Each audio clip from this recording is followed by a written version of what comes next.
Ethan lay sprawled in the dirt, his torn books scattered around him, Brandon's laughter ringing in his ears.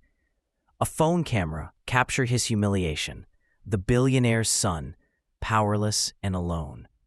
But no one knew who Ethan's father really was, or the storm he was about to unleash.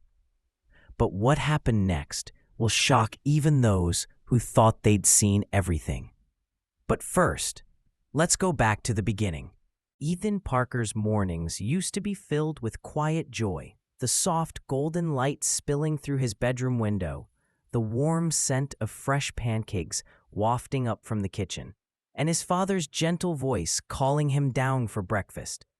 He loved the comforting routine, the sense of security wrapped around each day like a thick, warm blanket. But lately, that light seemed a little dimmer, the air a little heavier. Ethan's feet dragged as he left the front door each morning, his once bright gaze now fixed on the gray pavement. At school, his world was shrinking. Classrooms, once alive with curiosity, felt like tight cages. Every whisper seemed louder, every laugh more sinister. Ethan knew they were watching. Brandon Hayes and his pack of followers, boys who seemed to draw strength from his silence. It began with stolen pencils and cruel whispers. Daddy's puppet, they called him. Rich boy. Words that were sharp and cold, slicing at his sense of belonging. But words turned to actions. A trip in the hallway became a shove. A snatch at his lunchbox became a slap to the back of his head. And Ethan, desperate not to seem weak, desperate not to become a burden to his father, buried his pain beneath a forced smile. But pain is not something that can be buried for long. It grows, it festers, it takes root. Ethan's grades, once a source of quiet pride, began to slip. His laughter, bright and unrestrained, became a rare sound, lost to the shadows of his days. He stopped raising his hand in class, afraid that drawing attention to himself would bring more mockery. He walked with his shoulders hunched, trying to make himself smaller, invisible. But they always found him. It was that afternoon in the park when everything changed. The cold wind bit at his cheeks as he hurried home, the trees casting long, skeletal shadows. But the shadows he feared were not those of the trees. Brandon and his friends emerged like a pack of wolves, their grins sharp, their laughter cruel. They surrounded him, their sneers close, their words like poison. Ethan's pulse pounded in his ears, fear clawing at his throat. "Show us what Daddy's money can buy you now, Parker," Brandon taunted, and the others joined in, a cruel chorus. They grabbed his backpack, dumping it out, stomping on his books. The neatly written notes, scattered, torn. Ethan tried to protest, his voice a weak, trembling plea drowned by their laughter. Then the worst came. Brandon pulled out his phone, recording as they shoved Ethan to the ground. The cold, rough dirt scratched at his palms. His knees ached, but it was the laughter, the twisted delight in their eyes, that broke something inside him. When it was over, they left him there, bruised, humiliated, a boy who once stood tall, now crumpled and alone. Ethan walked home in silence, his vision blurred with unshed tears, his hands clutching the torn remains of his books. He tried to walk faster, hoping that the darkness would hide his shame. He tried to smile when he saw his father in the hallway, but his lips betrayed him, trembling with the weight of words he could not speak. He fled to his room, shutting the door against the world, against the pain. But doors cannot shut out everything. In his study, Thomas Parker leaned back in his leather chair, his hand gripping the edge of his desk, knuckles pale. He did not need to ask Ethan what had happened. He saw it in his son's eyes, the light now a dull, defeated flicker. Thomas felt a deep ache twist in his chest, a blend of rage and sorrow. Helplessness threatened to consume him, but Thomas Parker was not a man who surrendered. His son was suffering, and that was unacceptable. He would not let darkness swallow Ethan's light. He would not let cruelty steal his son's spirit. not without a fight. Thomas Parker did not build his empire by acting on impulse. He understood that power, true power, was not in how loudly one could shout, but in how silently one could reshape the world. In the cold, quiet morning light that filtered through his study's bay window, he did not fume or rage. He did not shout at school administrators or threaten legal action. He was not the kind of man who struck at shadows. Thomas Parker was the kind of man who made shadows move. His first call was to Michael Grant, his chief of security, a man who once served in the Special Forces, a man who knew how to observe without being seen, how to uncover hidden truths without ever needing to raise his voice. Thomas spoke calmly, each word precise, laying out the situation like pieces on a chessboard. His instructions were clear: not retaliation, but understanding; not vengeance, but transformation. The second call was to Eleanor Wallace, the CEO of Horizon Futures, one of the largest security and mentoring firms in the country. It was a name that conjured images of ironclad security contracts, but behind the steel and protocols was something far more subtle: behavioral transformation, mentorship programs, and character development initiatives. Thomas didn't want just protection for Ethan. He wanted a solution that reached beneath the surface, something that would not only shield his son, but reshape the very environment that had tried to break him. Within days, the gears began to turn. Michael Grant, dressed as an ordinary middle-aged man with graying hair and an unassuming manner, became a quiet presence near the school. He wasn't just a protector. He was an observer, a sentinel in plain sight. He watched as Brandon Hayes and his gang moved through the hallways, their laughter sharp and cold, their sneers like barbed wire. He noted their patterns: the bravado that masked insecurity, the way Brandon's confidence swelled only in the presence of his followers, the sharp look of fear in his eyes when teachers drew near. But observation was only the beginning.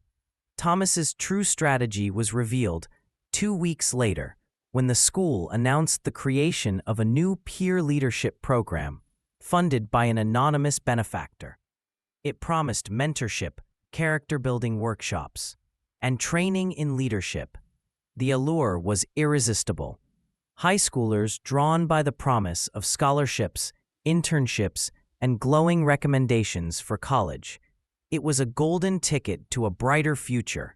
Or so it seemed. Brandon Hayes and his friends were among the first to sign up, unaware that they were walking straight into Thomas Parker's carefully woven web. But this was not a trap of punishment. It was an opportunity disguised as ambition. The boys saw rewards. Thomas saw redemption. But for redemption to take root, one must first confront the darkness within. And as Michael watched the boys eagerly joining the program, he knew their journey was just beginning. They believed they were on the path to recognition. They didn't realize they were about to meet the mirror of their own souls. Brandon Hayes had never believed in change, not for himself, not for anyone. To him, the world was a jungle where the strong ruled and the weak were prey. He had always seen himself as the hunter, circling the halls of Westbrook Middle School with his pack of friends, their laughter a blade, their words poison. But the peer leadership program was not something Brandon could mock from the sidelines. It pulled him in, wrapped around him like a quiet, relentless tide. At first, he wore his usual mask of defiance. The lectures were just noise, the mentors just faces. He sneered his way through the group exercises, gave half-hearted answers during the workshops, and shared nothing during the reflection sessions. But the program didn't leave room for easy exits. Each week brought something new, a challenge that gnawed at the shell of arrogance he had built around himself. They took the boys to a local shelter one Friday.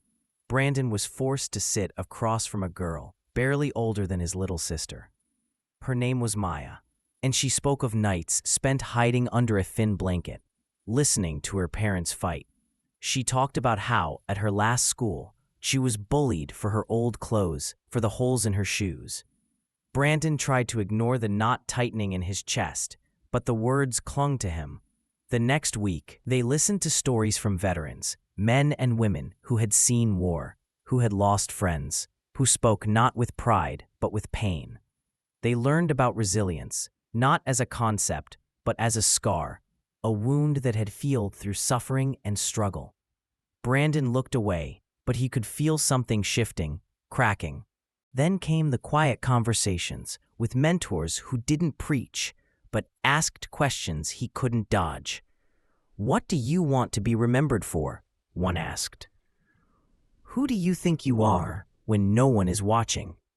Another had simply looked at him for a long, silent moment before saying, "There's more in you than you think, but you're the only one who can find it." But the dam truly broke the day Michael, still just another quiet mentor in Brandon's eyes, pulled him aside. He spoke calmly, without anger, and showed Brandon the video. The video of Ethan Parker, his face twisted in fear, his body shoved to the ground, his books trampled. The laughter of Brandon and his friends echoed from the phone's tiny speaker. Brandon's mouth went dry, his pulse thundering. His own voice mocked him from the screen. His own hand shoved a helpless boy. But Michael wasn't done. "Do you know who this boy is?" Michael's voice was a whisper that seemed to cut through the air. Brandon's stomach twisted. "He's Ethan. That boy is Ethan Parker, but he's not just anyone. He's the son of Thomas Parker, the man who funded this entire program, the man who gave you this opportunity." The room seemed to close in. Brandon's legs felt weak, his vision blurred. Panic clawed at him. Thomas Parker, a billionaire. They had bullied the son of the man who had built this entire program. His future flashed before him. Expulsion, police, his parents' disappointed faces. The shame was like acid. But then Michael leaned in, his voice steady. "Thomas Parker believes in second chances, but you have to earn them. Earn them." Brandon's throat tightened. He didn't run, he didn't argue. He just nodded, feeling the weight of his own actions crushing him. That night, he lay in his bed, the darkness pressing down on him. His mind raced, replaying Maya's story, the veteran's voice, and, most of all, Ethan's terrified eyes staring up from the dirt. Sleep never came, only the relentless whisper of guilt. The cafeteria was a noisy, chaotic symphony, trays clattering, voices overlapping, laughter bouncing from wall to wall. It was the kind of noise that could make a person feel invisible. For Ethan Parker, it was a constant reminder of how small he had once felt, how easily the world could turn a blind eye. He sat alone, his tray untouched, his gaze drifting over the bustling crowd without really seeing anyone. But then, the noise seemed to thin, like a wave pulling back from the shore. A hush crept in, subtle but certain. Ethan looked up, and his breath caught. Brandon Hayes was walking toward him, and not just Brandon, his entire group. Faces that once loomed like shadows now appeared different, their expressions stripped of arrogance, replaced with something raw, something vulnerable. Brandon stopped a few feet away. His shoulders, once squared with swagger, seemed to slump, his eyes fixed on the tiled floor. For a long, agonizing second, he said nothing. Silence stretched around them, the cafeteria's usual chaos frozen.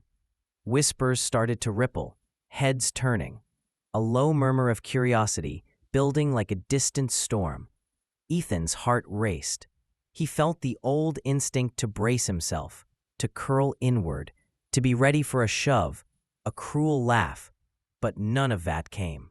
Instead, Brandon's voice, low and unsteady, broke the tension. "I'm sorry, Ethan. I'm so sorry for everything we did." Brandon's voice trembled, but he didn't look away.